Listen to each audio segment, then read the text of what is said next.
27장 57절로 66절 말씀을 중심으로 무덤에 묻히신 주님이란 제목의 말씀을 나누도록 하겠습니다.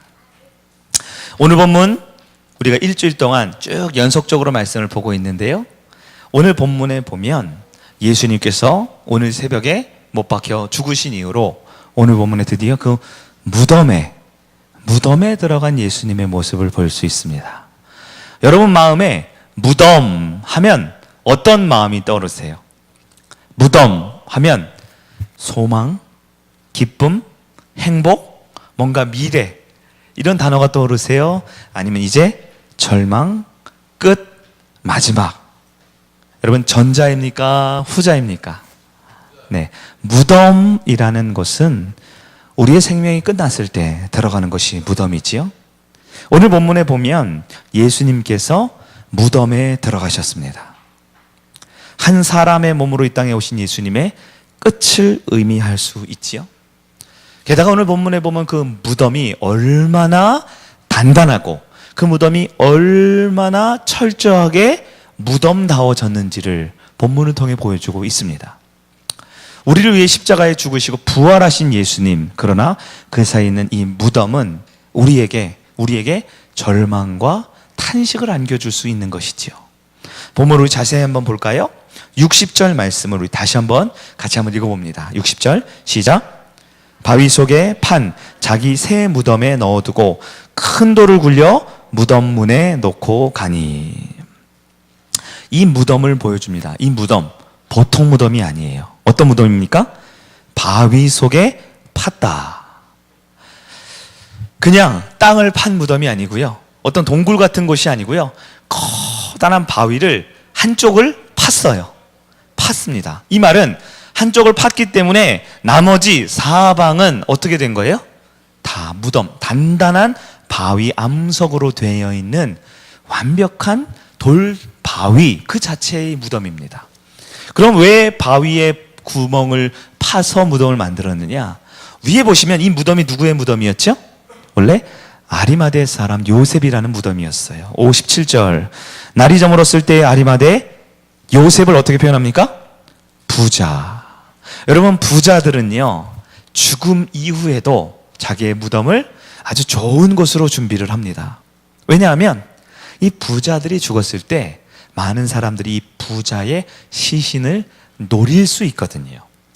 우리 옛날에 도굴범 같이 들어보셨죠? 우리 신라시대 뭐 그런 왕릉 같은 데 보면 도굴범이 들어가서 뭐 여러 가지 훔쳐나오잖아요. 네, 부자들에게는 그만한 좋은 것들이 많이 있기 때문에 이 도적들이 부자의 무덤을 파헤칠 가능성이 있습니다. 그럼 부자들은 당연히 일반 보통 사람들처럼 이 흙에 매장되거나 산속에 뿌려지는 것이 아니라 아주 단단한 무덤. 왜요? 도굴범이 훔쳐가지 못하게 하기 위해 단단한 바위에 아주 견고한 무덤을 만들었다라는 것이지요. 60절 계속 보시면 바위 속에 판 자기의 새 무덤. 이 부자였던 아리마대 사람 요셉은 자기가 이 부자로서 자기가 마지막에 들어갈 무덤을 아주 좋은 무덤을 준비해 놓았는데 거기에 예수님이 들어갔어요. 자, 사람의 힘으로 도굴을 하거나 그것을 훔쳐낼 수가 없는 것이지요. 심지어 그 무덤 앞에 무엇을 놓았습니까? 큰 돌을 굴렸다. 여기서 말하는 큰 돌이라는 것은 장정 한두 사람이 덮는 게 아니고요, 여러 온 마을 사람이 모여서 영차 해야 겨우 덮을 수 있는 큰 돌입니다. 여러분 자세히 보기 위해서는 우리 주일 오후에 영화를 한 편 보기로 했잖아요. 그 영화를 보면 아주 예수님 무덤에 대해서 자세하고 리얼하게 표현되어 있어요. 한두 사람이 할 수 있는 게 아닙니다. 엄청 큰 무덤이 봉인이 된 것에 입구를 막아 놓았죠. 자, 안 그래도 무덤 하면 절망과 끝인데요, 예수가 들어간 무덤은 어떻습니까?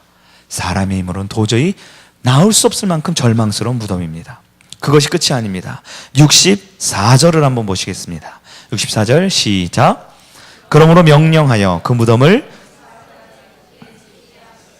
그의 제자들이 와서 시체를 도둑질하여 가고 백성에게 말하여 그가 죽은 자 가운데서 살아났다 하면 후에 속임이 전보다 더 클까 하나이다 하니.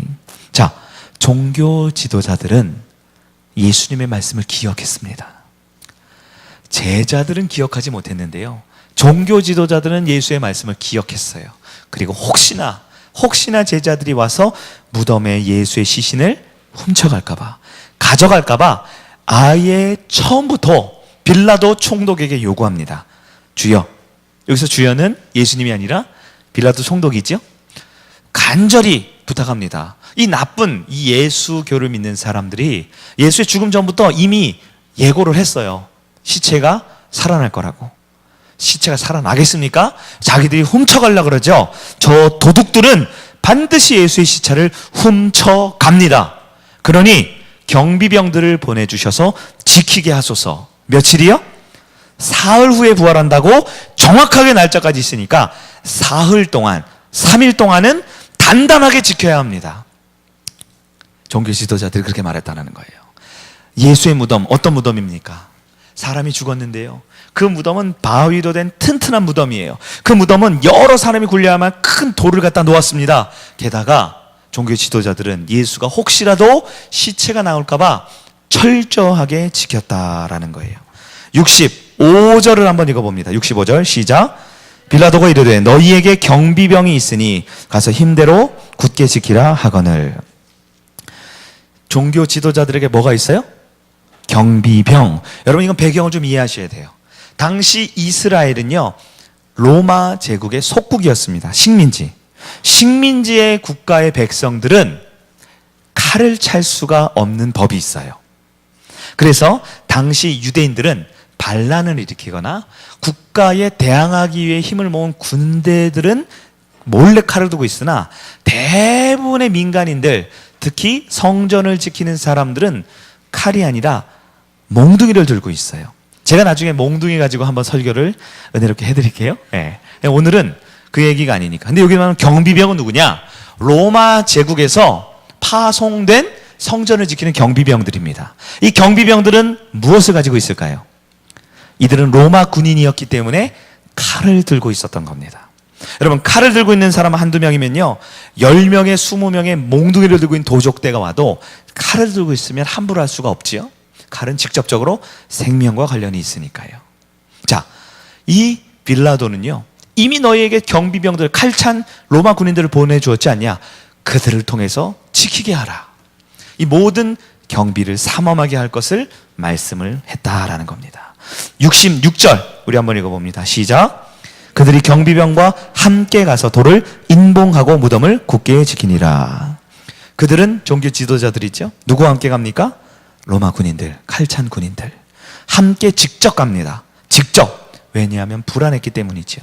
저 예수의 시체가 어떻게 될까봐. 그리고 어떻게 했다고요? 돌을 인봉하고. 인봉이라는 것은요, 단지 돌을 막은 게 아니라 밧줄로 그 전체를 꽁꽁 묶은 다음에 거기에 아주 뜨거운 이 도장 찍을 때 쓰는 인주를, 기름을 뜨겁게 해서 부은 다음에 황제의 도장을 꽉 찍는 거예요.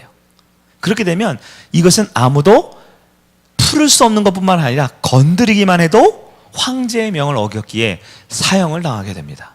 왕의 인봉이 찍혀 있는 것을 건드리면 거기 있는 경비병들이 바로 묻지도 따지지도 않고 목을 베어버릴 수 있는 권한이 있는 것이지요. 무덤이 어떻게 지켜집니까? 굳게 지켜집니다. 자, 예수님의 무덤 어떻습니까?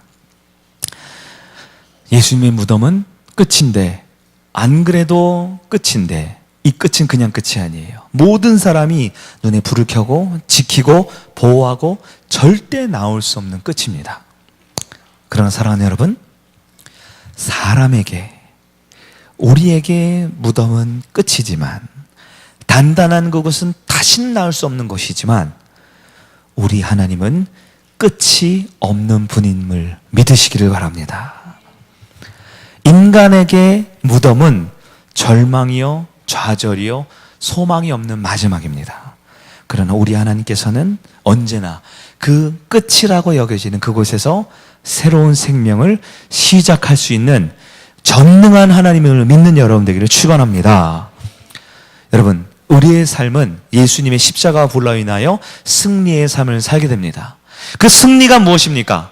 우리의 승리는 적과 싸워서 5대5로 비등비등하게 싸우다가 이기는 승리가 아닙니다. 우리의 승리는 6대4로 조금 열세 있지만 역전승하는 정도의 승리가 아닙니다.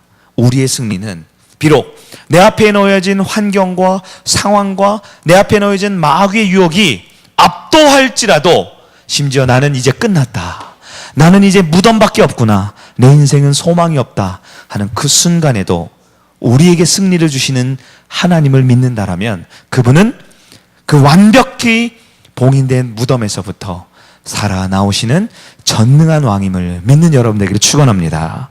나사로에게 끝은 어디였습니까? 그의 병의 끝이었습니다. 병이 들었으면 모든 사람들은 끝났다고 생각했지요. 그러나 나사로의 죽음의 끝은 예수님에게 또 다른 시작을 가져다 주었던 것입니다.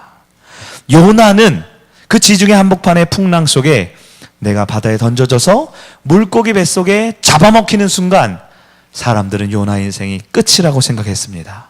그러나 주님께서는 그 끝인 그곳에서 새롭게 요나의 제2의 인생을 시작시켜 주시는 전능한 하나님이십니다.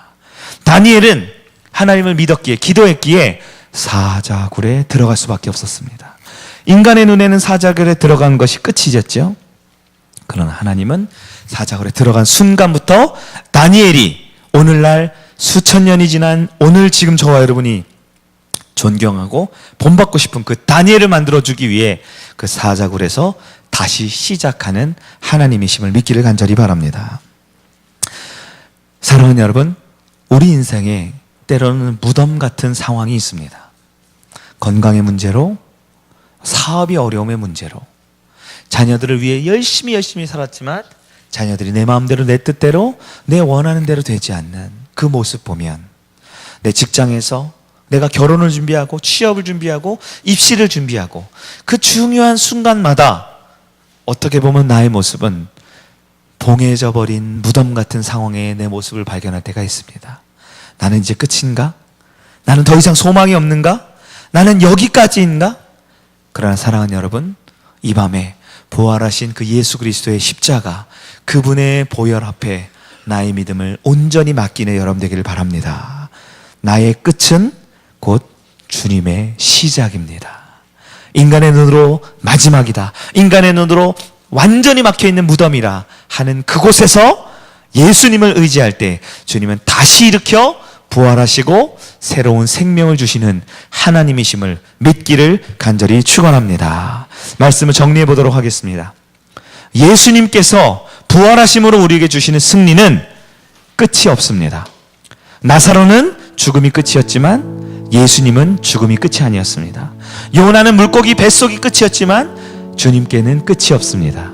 다니엘은 풀무불과 그 사자굴이 끝이라고 느꼈지만 하나님께 주시는 그 승리를 받은 나사로는, 다니엘은, 요나는, 그리고 예수님은 그 무덤에서 다시 살아나신 주님인 줄 믿습니다.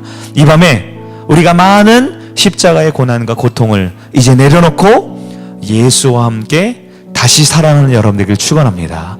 주님을 붙들 때 우리는 승리할 수 있습니다. 승리는 영적인 구원의 영역에만 있는 것이 아닙니다. 우리 모든 삶이, 우리 모든 전 인격이, 우리 모든 주변에 있는 인생이 예수를 바라볼 때 온전한 승리를 누리게 될 줄 믿습니다. 아멘.